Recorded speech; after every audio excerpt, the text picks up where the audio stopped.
नमस्कार। तथ्यों और तर्कों के आधार पर इतिहास को जानने समझने के सिलसिले सच का सामना में आपका स्वागत है। मैं हूं मुकेश कुमार। दोस्तों, भारतीय जनता पार्टी के मूल संस्थापक माने जाने वाले डॉक्टर श्यामा प्रसाद मुखर्जी किस तरह के व्यक्ति थे? उनकी क्या विचारधारा थी? नेहरू की सरकार में मंत्री होने के बावजूद उन्होंने जनसंघ की स्थापना क्यों की थी? आजादी के आंदोलन में उनकी क्या भूमिका थी? क्या उन्होंने मुस्लिम लीग की सरकार में हिस्सेदारी की थी? और क्या उन्होंने 1942 के भारत छोड़ो आंदोलन का विरोध किया था? क्या आरएसएस की तरह वे भी अंग्रेजों के समर्थक थे? और हाँ, आजादी के बाद भी उनकी भूमिका विवादास्पद क्यों रही? संविधान सभा में धारा 370 का समर्थन करने के बावजूद वे कैसे और क्यों पलट गए? उन्होंने जबरन जम्मू कश्मीर में घुसने की कोशिश क्यों की? क्या उनकी मृत्यु रहस्यमयी परिस्थितियों में हुई थी या फिर जनसंघियों ने राजनीतिक फायदे के लिए उनकी मौत को रहस्य के रूप में प्रचारित कर दिया? आज के कार्यक्रम में हम इन तमाम गुत्थियों को सुलझाने की कोशिश करेंगे और इसके लिए हमारे साथ हैं जाने माने सामाजिक कार्यकर्ता और इतिहास के जानकार प्रोफेसर राम पुनियानी। प्रोफेसर पुनियानी, कार्यक्रम में आपका बहुत बहुत स्वागत है। धन्यवाद। प्रोफेसर पुनियानी, श्यामा प्रसाद मुखर्जी 1901 में पैदा हुए और एक लंबी पारी उन्होंने खेली, आजादी के पहले, आजादी के बाद। तो मैं चाहता हूं कि थोड़ी शुरुआत यहाँ से की जाए कि ये पूरी जो उनकी यात्रा रही है, वो उसमें किस तरह का व्यक्तित्व उनका निकल के आया। पहली बात, वो किस तरह के व्यक्ति थे और उन्होंने किस तरह से प्रभावित किया उस अपने समय की घटनाओं को। जी देखिए, श्यामा प्रसाद मुखर्जी एक काफी संभ्रांत परिवार से आते हैं और उनके पिता भी कलकत्ता यूनिवर्सिटी के वाइस चांसलर थे और काफी मशहूर थे और ये भी एकेडमिकली काफी ब्राइट थे। तो इन्होंने कलकत्ता यूनिवर्सिटी से डिग्री लेने के बाद वहाँ ये सीनेट के मेंबर भी बने, बाद में वाइस चांसलर भी बने। इसी के बीच वो इंग्लैंड गए, लंदन ये लिंकन्स इन से उन्होंने लॉ भी करके 1 साल में लौटे। फिर यहाँ की राजनीति में सक्रिय होने के बाद ये इन्होंने 1930 का जब आंदोलन देखा, तो शुरू में तो वो किसी कांग्रेस के समर्थन से ही चल रहे थे, इसके समांतर चल रहे थे। पर 1930 में जब उन्होंने नमक सत्याग्रह, सिविल ये मूवमेंट देखा, तो इससे उनके मतभेद गांधी से और पूरे आंदोलन से हो गए और इन्होंने कांग्रेस छोड़ दी और वो उस समय कलकत्ता में सक्रिय थे और कलकत्ता यूनिवर्सिटी की जो एमएलसी सीट, आजकल जिसको एमएलसी कहते हैं, उस कलकत्ता के उसमें वो सक्रिय हो गए। अब बाद में 1936 में उनकी मुलाकात होती है विनायक दामोदर सावरकर से और विनायक दामोदर सावरकर से मिलने के बाद उनके विचारों का जो साम्य था, उसके कारण वो एक तौर से हिंदू महासभा में सक्रिय हो गए। अब यहाँ से जब हिंदू महासभा में सक्रिय हो गए तो इनकी विचारधारा सावरकर से पूरी मिलती थी, ज्यादा हद तक मिलती थी। तो अब जो समय आंदोलन चल रहे थे, मुख्य रूप से तो महात्मा गांधी के नेतृत्व में कांग्रेस का आंदोलन चल रहा था और 1942 में जब महात्मा गांधी ने अंग्रेजों भारत छोड़ो का कॉल दिया, तो उस समय कांग्रेस की मिनिस्ट्रीज को त्याग पत्र देना पड़ा, कांग्रेस की मिनिस्ट्रीज को डिसमिस कर दिया गया। तो जो भी प्रोविंशियल यानी राज्यों में कांग्रेस की सरकारें थी, वो गिर गई और उसकी जगह पर हिंदू महासभा और मुस्लिम लीग इन्होंने मिलकर कई जगह पर अपना मंत्रिमंडल बनाया। तो उसमें श्यामा प्रसाद मुखर्जी का महत्व ये है कि उन्होंने बंगाल में फजलुल हक, जो मुस्लिम लीग के नेता थे, गृह मंत्री भी थे, तो इन्होंने वहाँ उस मंत्रिमंडल में हिस्सा लिया और इसको सावरकर ने बहुत इसका अप्रिशिएट किया, इसकी तारीफ की कि देखो भाई, हम हिंदू महासभा वाले तो मुस्लिम लीग के साथ भी काम कर सकते हैं। 1 साल हमने काम किया और हमने दोनों कम्युनिटीज को मिलाया। इसी आधार पे मतलब वो कांग्रेस के साथ काम नहीं कर सकते थे, मुस्लिम लीग के साथ काम कर सकते थे जो उनकी विचारधारा से अपोजिट थे या जो उनके घोषित दुश्मन थे। मुस्लिम लीग जाहिर है कि मुसलमानों से लीड करने वाली पार्टी थी, तो उनके साथ मिलकर सरकार बना सकते थे। ये एक बहुत महत्वपूर्ण बिंदु है इसका। जी। इसमें एक बात ऐड करना चाहता हूँ मुकेश जी। वैसे देखा जाए तो इवन अम्बेडकर भी ये कहते हैं कि ये जो मुस्लिम लीग की विचारधारा थी, हिंदू महासभा की, हिंदू राष्ट्र की विचारधारा थी, ये मूल रूप से इनकी जड़ें एक ही प्रकार की थी। ये हिंदू राष्ट्र की बात करते थे, वो मुस्लिम राष्ट्र की बात करते थे, और दोनों का जो ज्यादा इंटरेस्ट था, यहाँ के जो सामंती ताकतें थी, उन ताकतों का समर्थन करना। इसीलिए ये जो मिनिस्ट्रीज चली बंगाल में, सिंध में और बाद में नॉर्थ वेस्ट फ्रंटियर प्रोविंस में, इनको शायद ज्यादा तकलीफ नहीं होगी, क्योंकि जिनकी आर्थिक नीतियां, सामाजिक नीतियां, ये तो सामंती वर्ग के लिए थी, तो इसलिए वो उस तौर पे एक दूसरे के साथ काफी समांतर पर अपोजिट, यानी ये हिंदू राष्ट्र की बात करते थे, वो मुस्लिम राष्ट्र की बात करते थे, पर जहां तक लोकतांत्रिक मूल्यों का सवाल है, उससे उनको कोई लेना देना नहीं था। जहां तक सामाजिक परिवर्तन का सवाल था, गरीबों के अधिकार का सवाल था, मजदूरों के अधिकार का सवाल था, इनको उनसे कुछ लेना देना नहीं था। इसलिए आपकी बात बिल्कुल सही है, वो कांग्रेस के साथ काम नहीं कर सकते थे। कांग्रेस में क्योंकि सील डिसोबीडियंस में भी दिख गया कि महात्मा गांधी तो समाज के सभी तबकों को अपने साथ जोड़ रहे हैं, और ये जो एक तरफ हिंदू महासभा वाले, दूसरी तरफ मुस्लिम लीग वाले, दोनों को लगता था इससे समाज के कमजोर तबके ज्यादा महत्वपूर्ण हो जाएंगे, राजनीतिक जीवन में सामने आ जाएंगे, इसीलिए उन्होंने विरोध किया। आपको यहाँ मैं थोड़ा ऐड कर दूं, 1920 में भी जब महात्मा गांधी ने नॉन कोऑपरेशन मूवमेंट, असहकार आंदोलन चालू किया, उसके बाद बहुत सारे सांप्रदायिक तत्व जो कांग्रेस के अंदर काम करना चाहते थे, वो भी वहां से छिटक कर अलग हो गए, क्योंकि उन्हें ये मंजूर नहीं था कि समाज के आम लोग अंग्रेजों के विरोध के आंदोलन में भाग लें। तो ये आपने बिल्कुल सही पकड़ा कि ये मुस्लिम लीग के साथ काम करने में इन्हें कोई दिक्कत नहीं थी, और उनके साथ मिलकर इन्होंने सरकार चलाई। और यहाँ श्यामा प्रसाद मुखर्जी की एक खास बात देखने को मिलती है। खास बात यह है कि वो उस समय अपने राज्यपाल को पत्र लिखते हैं, गवर्नर साहब को पत्र लिखते हैं कि भाई आप जो काम करेंगे वो मिनिस्ट्री बताएगी, मिनिस्ट्री आपके अंडर में है, मिनिस्ट्री की सलाह पे आप काम करेंगे, और एक डिटेल लेटर लिखते हैं कि अब ये 1942 का जो आंदोलन आ रहा ये है। लेटर इन्होंने वायसराय को लिखा था। हाँ, वाइसराय को लेटर, वाइसराय को, हाँ ठीक है। तो उसमें वो डिटेल में लिखते हैं कि आप जो अभी जो आंदोलन हो रहा है, इसके कारण समाज में बहुत उथल पुथल होगी, और हमें ये उथल पुथल होने नहीं देना। अब ये एक यूनिक बात देखिए, पूरा देश इस समय अंग्रेजों के खिलाफ लड़ रहा है। सुभाष चंद्र बोस अंग्रेजों के खिलाफ आजाद हिंद फौज को खड़ा कर रहे हैं, और ये मुखर्जी साहब ये पत्र लिख रहे हैं वाइसरॉय को कि भाई आप ऐसे ऐसे कदम उठाइए जिससे ये 1942 का आंदोलन जो समाज में अव्यवस्था पैदा कर सकता है, उस पर पूरा पूरा नियंत्रण होना चाहिए। ये उनकी पहली खास बात कि अंग्रेजों का समर्थन और यहाँ के जो राष्ट्रीय आंदोलन थे। अब कई संघी लोग उनको कहेंगे ये तो बहुत राष्ट्रभक्त थे, बहुत महान थे, पर ये उनका पहला रोल आप देखिए कि किस प्रकार से पूरे राष्ट्र की भावनाओं के खिलाफ जाकर, सुभाष चंद्र बोस के भावनाओं के खिलाफ जाकर अंग्रेजों को मदद कर रहे हैं। मतलब जैसे हेडगेवार, जैसे सावरकर, जैसे गोलवलकर, जैसे मुंजे, जैसे गोडसे आजादी के आंदोलन के विरोधी थे, गांधी के विरोधी थे, अंग्रेजों के समर्थक थे, उनकी मदद कर रहे थे, उसी कतार में श्यामा प्रसाद मुखर्जी भी थे, ये भी वही कर रहे थे। बिल्कुल सही। श्यामा प्रसाद मुखर्जी की जो विचारधारा, एक्चुअली श्यामा प्रसाद मुखर्जी ये आरएसएस के इससे नहीं आते थे, आरएसएस में से ट्रेंड हुए नहीं थे, पर उनकी विचारधारा वही हिंदू राष्ट्र वाली थी, हिंदुओं के, केवल हिंदुओं के, हिंदू सवर्ण तबकों के इंटरेस्ट वाली उनकी थी।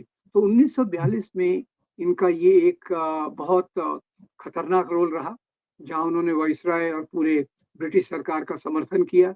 और ये इसके बाद, खैर इसके बाद कोई और बहुत विशेष बात नहीं होती, ये मंत्रिमंडल अपना चलाते हैं, और मंत्रिमंडल के आधार पे आजादी के आंदोलन को सप्रेस करने की, दबाने की पूरी पूरी योजना बंगाल में ये बनाते हैं।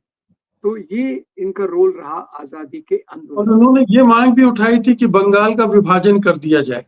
मतलब ये भी विभाजन के पक्ष में थे, ये भी भारत विभाजन की एक अपनी थीसिस दे रहे थे, अपना एक आइडिया दे रहे थे।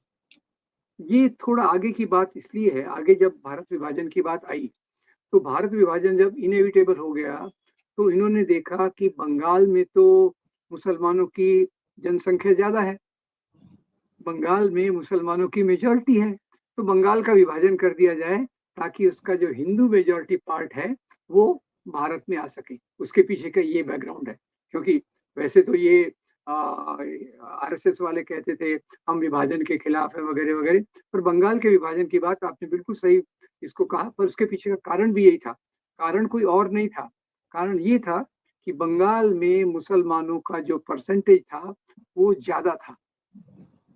मेरे ख्याल से मैं अंदाज कर रहा हूँ करीब 60% के आसपास अगर बंगाल को लिया जाए तो उनका वो प्रतिशत था।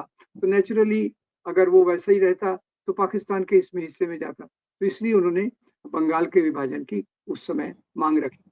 पर खैर, अब इसके साथ जब देश आजाद हुआ, नेहरू ने अपनी कैबिनेट बनाई, तो नेहरू ने बिना भेदभाव के दूसरे मंत्रियों को भी अपने साथ लिया। और जहां तक श्यामा प्रसाद मुखर्जी को मंत्रिमंडल में लेने का सवाल है, जहां तक उनके इंडस्ट्रीज का जो पोर्टफोलियो था, इंडस्ट्रीज एंड सिविल सप्लाईज, उसमें उनके मतभेद नहीं थे नेहरू से ज्यादा। नेहरू से मतभेद जो थे वो पाकिस्तान में रहने वाले हिंदुओं की सुरक्षा के बारे में थे, पाकिस्तान में रहने वाले हिंदुओं की सुरक्षा के बारे में थे।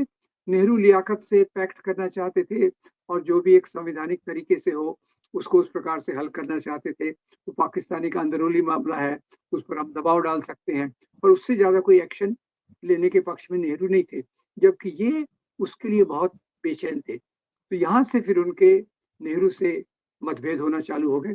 इसके पहले एक और बात भी हुई, बात ये हुई कि हिंदू महासभा, जिसमें ये बाद में उपाध्यक्ष अध्यक्ष बने सावरकर के बीमार होने के बाद, तो हिंदू महासभा ने भी एक प्रस्ताव पास किया कि हमारे कार्यकर्ता सरकार में शामिल नहीं होंगे, यानी अब देश आजाद हो गया है और जो हिंदू राष्ट्र की बात है वहीं में हम जाएंगे, दूसरी जगह हम नहीं जाएंगे।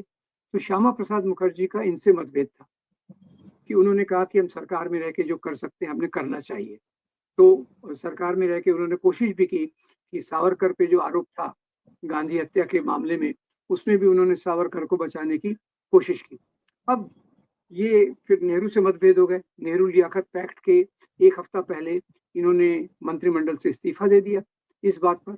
और वैसे तो उन्होंने आर्टिकल 370 का जब प्रस्ताव था तब वो कॉन्स्टिट्यूएंट असेंबली में थे, वो स्वीकार हाँ, कर चुके थे। मैं इस पर आना चाहता था क्योंकि ये एक बहुत ही महत्वपूर्ण घटना है। श्यामा प्रसाद मुखर्जी बाद में कश्मीर के लिए आंदोलन चलाते हैं, मुहिम चलाते हैं, वो वहां जाते हैं, वहां उनकी मृत्यु हो जाती है। लेकिन जब धारा 370 संविधान का हिस्सा बन रही थी तब वो भी उसमें थे और उन्होंने भी हामी भरी थी। जी। उसी पे मैं आ रहा था। अब ये एक हो गया कि अब ये मंत्रिमंडल में भी नहीं है, तो अब इन्होंने मुख्य काम जो लिया, कश्मीर का जो आर्टिकल 370 था और जिसके आधार पे कश्मीर भारत से जुड़ा, उसका रिजाइन करने के बाद उन्होंने इसका विरोध करना चालू किया। उन्होंने कहा कि भाई ये दो प्रधान दो विधान दो संविधान नहीं चलेंगे, कश्मीर को हमको अपने भारत में पूरा पूरा मर्ज कर लेना चाहिए। अब यहाँ पूरी कैबिनेट की दो पॉलिसी क्या प्रधान, थी? दो विधान और दो निशान, दो हाँ, झंडों दो की बात कर रहे हैं, तो ये उन्होंने कहा कि नहीं चलेगा। जी। संविधान ये नहीं चलेगा, ठीक है। तो वो संविधान भी एक्चुअली अलग बनाने की बात थी उस समय। तो ये उसका हुआ। अब इसमें ये बहुत सक्रिय हो गए। पूरा जो कैबिनेट थी वो उस समय नेहरू पटेल, एक्चुअली लोग लोग कहते हैं पूरी पटेल नेहरू की पॉलिसी थी, पर वैसा नहीं था। उसमें पूरे मंत्रिमंडल का वही सुर था जो नेहरू लागू कर रहे थे। और उसमें जो उनके अंदर के मतभेद थे, फाइनल यही निकला कि भाई ये आर्टिकल 370 के माध्यम से कश्मीर एक ऑटोनॉमस रहेगा, कश्मीर का अलग से सदर रियासत रहेगा, अलग से प्रधानमंत्री रहेगा, और वो भारत से डिफेंस, कम्युनिकेशन, करेंसी, ये तीन आधार पे भारत से जुड़ेगा। अब यहाँ श्यामा प्रसाद मुखर्जी आंदोलन शुरू करते हैं, ये देश में नहीं चलेगा। और उसमें उस समय एक परमिट होता था कश्मीर में एंट्री के लिए। श्यामा प्रसाद मुखर्जी इसका बहुत तीव्र विरोध करते रहे और वो बिना परमिट के कश्मीर में घुस गए। घुस गए तो कानून के उल्लंघन के मामले में उनको अरेस्ट कर लिया गया और जेल में डाला गया। अब जेल में जो था, एक्चुअली जेल के कंडीशन तो बहुत अच्छी नहीं होती, और मेरे ख्याल से श्यामा प्रसाद मुखर्जी को उतनी ठंड की भी आदत नहीं रही होगी जितनी कश्मीर में रहती है, और बहुत सारे कारण हो सकते हैं जिसके कारण उनकी मृत्यु हुई। और कई लोग कहते हैं ये हार्ट अटैक था, कई लोग कहते हैं मलेरिया के कारण हुआ। जो भी हो, उनको जब तकलीफ चालू हुई तुरंत उनको हॉस्पिटल में एडमिट कराया गया, पर दुर्भाग्यवश उनकी मृत्यु हो गई। और उसको इन लोगों ने, हिंदू महासभा आरएसएस वालों ने एक मुद्दा बनाया कि इनकी हत्या की गई है। अब उसमें कोई और कुछ कारण था नहीं, तो इसमें कोई जांच का कोई सवाल नहीं उठता था कि किस प्रकार से किया, क्योंकि हॉस्पिटल में उनकी मौत हुई थी, जेल से उनको तुरंत हॉस्पिटल में एडमिट किया गया था। तो ये उनका एक सारांश में ये उनका था। अब इस बात को लेकर बाद में, हाँ, एक बात और याद रखना चाहिए, वो तीसरी बात क्या है कि अभी उनके पास कोई पार्टी नहीं थी। हिंदू महासभा से वो रिजाइन कर चुके थे, नेहरू की कैबिनेट से रिजाइन कर चुके थे। अब उन्होंने एक और पार्टी की तलाश की, और पार्टी तो उनको आरएसएस सबसे करीबी मिले, तो आरएसएस के गुरु गोलवलकर से मिलकर उन्होंने एक नई पार्टी बनाने की सोची। अब गोलवलकर डायरेक्टली राजनीति में जाने के खिलाफ थे, पर ये उनकी सबसे चालाक चीज है कि हम राजनीति को नियंत्रित करेंगे पर आरएसएस के नाम पे नहीं करेंगे।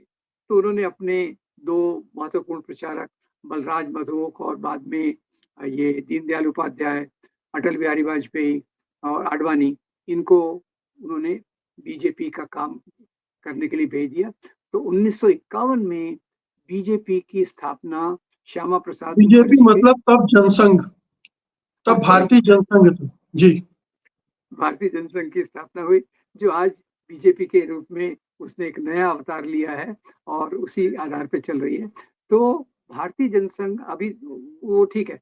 अब बीजेपी अभी तक 2017 तक इनका जो शहादत, इनकी जो मृत्यु का दिन है 24 जुलाई 1953, ये हर साल मनाते थे। कश्मीर स्वतंत्र करो दिवस, आर्टिकल 370 निकालो। और मजे की बात यह है कि जब भाजपा ने पीडीपी के साथ मिलकर सरकार बनाई तो उन सालों में उन्होंने वो दिन नहीं मनाया, क्योंकि पीडीपी खुद एक अलगाववादी पार्टी थी और वो 370 की भी उन्होंने आश्वासन दिया था कि जब तक कश्मीर की जनता नहीं चाहेगी हम आर्टिकल 370 नहीं हटाएंगे। ये उन्होंने एक अवसरवादी इनको महबूबा मुफ्ती को, जैसे लीग, मुस्लिम लीग के साथ सरकार बनाई थी, वैसे ही यहाँ पीडीपी, हालांकि पीडीपी मुस्लिम लीग से बहुत फर्क है, वो ज्यादा लोकतांत्रिक पार्टी है और कम्युनल पार्टी नहीं है। वो थोड़ा सा अलगाववाद का टूट रहता है, लेकिन वो भारतीय राजनीति और संविधान के दायरे में ही राजनीति कर रही है। लेकिन दो चीजें मैं आपसे पहले यहाँ, एक तो ये बड़ा महत्वपूर्ण मसला है ये कि गांधी की हत्या के बाद जो केस चला गोडसे पर, सावरकर पर, उसमें श्यामा प्रसाद मुखर्जी फोर फ्रंट पर थे। जो लायर्स, बैटरी ऑफ लायर्स थी, उनमें श्यामा प्रसाद मुखर्जी भी थे। श्यामा प्रसाद मुखर्जी ने एक्चुअली उस समय तो वो मंत्रिमंडल में भी थे और उन्होंने बहुत गहरी मदद की सावरकर को। उनका मुख्य उद्देश्य था सावरकर को बचाना, क्योंकि सावरकर जैसे बाद में जीवनलाल कपूर की रिपोर्ट बताती है कि उनका हाथ था। तो ये उन्होंने, बैटरी ऑफ लॉयर्स में कौन थे ये मैं निश्चित नहीं हूं, अगर आप निश्चित है तो आप बताइए, पर क्योंकि मैंने इतना ही उसमें देखा है कि उन्होंने सावरकर की पूरी मदद करने की कोशिश की। हाँ, उनकी भूमिका थी। जो तमाम वकील खड़े किए गए उनमें श्यामा प्रसाद मुखर्जी पीछे से थे, उन्होंने ही सावरकर को बचाने की पूरी कोशिशें की थी। तो एक उनका अध्याय ये भी है। एक सूचना ये भी है दर्शकों के लिए कि जब पहली बार भारतीय जनसंघ ने चुनाव लड़ा तो उनके 3 उम्मीदवार जीते लोकसभा में, और मेरे ख्याल से राज्यसभा में 5-6 लोग थे, और इसकी वजह से लीडर ऑफ अपोजिशन का वो जो रोल होता है वो भी उनको नहीं मिला था। तो ये वहां से यात्रा जनसंघ की शुरू होती है। उसके बाद वो कैसे विस्तार करते हैं ये भी एक कहानी होगी। श्यामा प्रसाद मुखर्जी किस तरह से उसको आगे बढ़ाते हैं, दीनदयाल उपाध्याय, अटल बिहारी वाजपेयी वगैरह की क्या भूमिकाएं थी, एक ये अलग प्रसंग है। अगर इस पर जी। कुछ रोशनी डाल सकें आप तो अच्छा होगा। देखिए इसमें इस समय 2 चीज़ें थी। एक तो जो भी भारतीय जनसंघ थी, उसका जनता में उसके बारे में इमेज बहुत खराब थी। तो पहले चुनाव जब ये लड़े, इनको केवल 4% नेशनल वोट्स मिले और 3 सीट इन्होंने लोकसभा की जीती। उसमें श्यामा प्रसाद मुखर्जी का भी 1 सीट उसमें थी। खैर, तो जनता में इनके प्रति ज़्यादा सहानुभूति नहीं थी। हाँ, ये है कि जो फ्री एंटरप्राइज़ वाले थे, उस प्रकार के लोग थे, वो इनके सपोर्ट में थे। जो आरएसएस, अब इनका इनका आधार तो आरएसएस था। आरएस जो भी कहिए, तब तक एक्चुअली ब्रिटिश रिकॉर्ड के हिसाब से 76,000 लोग ये इनकी शाखाओं में जाते थे और इनकी शाखाओं का जाल उस समय तक काफ़ी बढ़ गया था। जो इनका चुपचाप साइलेंट वर्क है, गोलवलकर ने जो बहुत बढ़ाया, तो इनकी शाखाएँ देश भर में फैल गई। उसके कारण ये धीरे-धीरे चुनावी मैदान में बढ़ने लग गए और इनकी जो तरीका था कि जो आरएसएस के कार्यकर्ता थे, वो जनसंघ को पूरी-पूरी मदद करते थे। चुनाव के समय भी और चुनाव के पहले जो पार्टी की बिल्डिंग होती है, उसमें पूरा-पूरा रोल उस समय आरएसएस के प्रचारकों का था, आरएसएस के स्वयंसेवकों का था और जब फिर खैर 1975 में जब जयप्रकाश नारायण आंदोलन चला, तो उसके बाद से इनकी प्रतिष्ठा बढ़ने लग गई। प्रतिष्ठा कैसे बढ़ी? क्योंकि तब तक तो जनता इनको हिकारत से देखती थी, ये तो गांधी के हत्यारे हैं। और जब जयप्रकाश नारायण ने इनको साथ में लिया और कहा कि अगर ये फाशिस्ट हैं, तो मैं भी फाशिस्ट हूँ और इन्होंने उस आंदोलन में भाग लिया, इनका इनका इमेज काफ़ी सुधर गया। और खैर इमरजेंसी को तो इन्होंने सपोर्ट भी किया। अभी तो दावा करते हैं कि हम इमरजेंसी के खिलाफ हमने लोकतंत्र के लिए बहुत संघर्ष किया, वो पूरा-पूरा गलत है। उन्होंने इमरजेंसी को भी सपोर्ट किया और फिर बाद में जब जनता पार्टी के अंदर समाजवादियों ने खास तौर से माँग की कि भई भारतीय जनसंघ जो है, वो दोहरी मेंबरशिप छोड़ दे। एक तो उनकी आरएसएस के प्रति प्रतिबद्धता और दूसरा जनता पार्टी में भाग, इसमें से कोई एक चीज़ वो चुने। उन्होंने उनके लिए तो स्पष्ट था, आरएसएस को तो हम छोड़ नहीं सकते, तो वो वहाँ से अलग हो गए, जनता पार्टी टूट गई और फिर वो भारतीय जनता पार्टी के रूप में उभरे। अब भारतीय जनता पार्टी के रूप में उभरे तो एक मज़ेदार बात मुझे जो हमेशा आकर्षित करती है वो ये, एक तरफ से गांधी हत्या ऐसे व्यक्ति के कारण हुई, जो आरएसएस का प्रचारक था। दूसरी तरफ से इनके गुरु गोलवलकर ने कम्युनिस्ट के खिलाफ लिखा कि ये देश के दुश्मन है और बहुत उन्होंने तो गोलवलकर ने तो सरकार को लेटर लिखा था कि हम आपकी मदद करने के लिए तैयार हैं, कम्युनिज्म का आतंक, कम्युनिज्म का खतरा से मुकाबला करने के लिए। तो एक तरफ तो उन्होंने गांधीवाद चुना और दूसरी तरफ समाजवाद चुना। तो गांधीवादी समाजवाद के आधार पे भारतीय जनता पार्टी ने अपनी पारी शुरू की और फिर बाद में तो हम सब जानते हैं कि जब कैसे शुरू में उनको कोई रिस्पॉन्स नहीं था और जब फिर उन्होंने वहां से राम मंदिर का मुद्दा उठाया तो फिर उनकी यात्रा एकदम ग्राफ, और जब दंगे बढ़ गए, जैसे जी, दंगे बढ़ने लगे, राम मंदिर का मुद्दा मजबूत होने लग गया, इनकी यात्रा में एक एक्सपोनेंशियल इंक्रीज हुई। ये तो बात की कहानी हो गई। लेकिन श्यामा प्रसाद मुखर्जी को ये श्रेय तो दिया जा सकता है कि उन्होंने आरएसएस का राजनीतिकरण किया, उसको राजनीति के मैदान में ले आए, चुनाव के मैदान में ले आए। अब आरएसएस एक उनकी एक ऐसी फौज बन गई जहां से वो रिक्रूट कर सकते थे अपने लिए नेता और कार्यकर्ता। ये एक अरेंजमेंट श्यामा प्रसाद मुखर्जी और गोलवलकर ने आपस में मिलकर किया और वहीं से ये भारतीय जनसंघ और फिर भारतीय जनता पार्टी आगे बढ़ी। तो मैं ये समझना चाहता हूं कि आखिरकार श्यामा प्रसाद मुखर्जी को हम एक किस तरह से याद करेंगे आज। एक कि वो हिंदुत्ववादी थे, जी, मुस्लिम विरोधी थे, लेकिन करेक्ट। महा अवसरवादी थे। जब मौका मिला तो मुस्लिम लीग के साथ सट गए, सरकार भी बना ली। दूसरा ये कि वो नेहरू मंत्रिमंडल में भी शामिल थे, संविधान सभा में भी शामिल थे, 370 का समर्थन भी किया और बाद में वो 370 के खिलाफ मुहिम पे भी निकल पाए। तो ये एक कंट्राडिक्शन, मौका परस्ती भी इसको कह सकते हैं, वो भी है। और तीसरा ये कि एक राजनीतिक दल बना दिया हिंदुओं का, मतलब उग्र हिंदुओं का कहना चाहिए कि हिंदू तो सभी पार्टियों में है, लेकिन जो कट्टरपंथी हिंदू हैं, जो अपर कास्ट के हिंदू हैं, ब्राह्मणिकल ऑर्डर जिनको मानते हैं जिनको, वो इनके साथ आ गए और राजा महाराजाओं का सपोर्ट इनको मिला और इस तरह से ये आगे बढ़े। जी, एक ही चीज मैं इसमें ऐड करूंगा, और वो ये है कि आजादी के आंदोलन के खिलाफ थे। जो आपने 5-6 चीजें जोड़ी हैं, आजादी के आंदोलन के खिलाफ थे।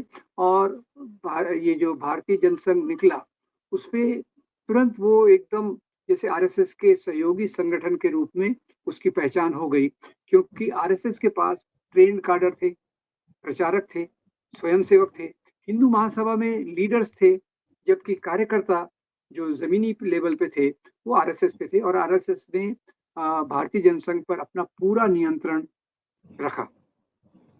और शायद यही कारण था कि आरएसएस के कार्यकर्ताओं पर बैन लगाया गया, मतलब सरकारी कर्मचारियों पर बैन लगाया गया था कि वो आरएसएस की सभाओं में, कार्यक्रमों में शामिल नहीं होंगे। राइट। जो बैन अभी हटाया इन्होंने, तो उसकी वजह भी यही थी कि आरएसएस के लोग दोहरा खेल खेलते हैं, सत्ता को के नजदीक भी जाते हैं, संगठन को भी सांप्रदायवाद से ग्रस्त करते हैं और उसकी संप्रदायवादी ताकतों की मदद भी करते हैं। बिल्कुल सही, बिल्कुल सही।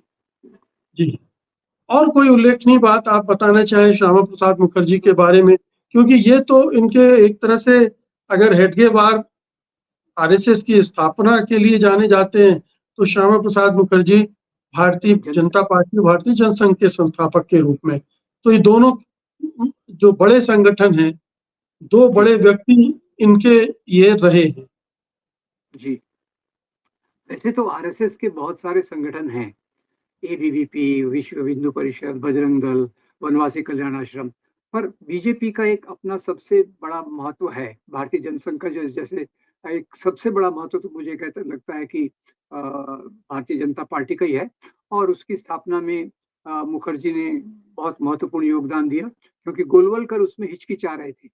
गोलवलकर हिचकिचा रहे थे कि राजनीति में भाग लेना या नहीं लेना, और उनके सामने भी दुविधा थी कि भाई हम पर अगर कोई राजनीतिक संगठन आएगा तो कौन सी पार्टी हमको मदद करेगी। तो खुद की एक पार्टी को ये मुखर्जी का जो योगदान था, तो वो तो जो उसको कहते हैं संघ का जो गिरोह है, उसमें ये एक बहुत बड़ा योगदान श्यामा प्रसाद मुखर्जी का रहा है। लेकिन बतौर राजनीतिक उनका टेस्ट ठीक से हो नहीं पाया, क्योंकि वो जल्दी गुजर गए, उनकी मौत जल्दी हो गई। अगर लंबे समय जीते तब पता चलता कि उनमें राजनीतिक क्षमताएं कितनी हैं। जल्दी उनकी मृत्यु हो गई, बाद के लोगों ने भी फिर बीजेपी को जैसे संभाला हम सब जानते हैं, लेकिन उनकी भूमिका 53 में खत्म हो गई थी उनकी मृत्यु के साथ। जी, तो वो 2 साल ही जनसंघ के अध्यक्ष रहे, 2 साल जनसंघ के अध्यक्ष रहे, और उन्होंने जो नींव डाली थी वो भी आरएसएस से मिलकर ही डाली थी।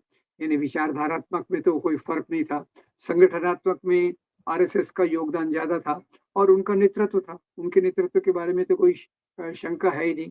उनको राजनीतिक अनुभव और भी था, बंगाल सरकार चलाने में और ब्रिटिशों की मदद करने में, उनको तो काफी अनुभव था उस मामले में। जी, बहुत बहुत शुक्रिया प्रोफेसर पुनियानी, इस महत्वपूर्ण व्यक्ति के बारे में इतनी सारी जानकारियां शेयर करने के लिए। धन्यवाद आपका। नमस्कार।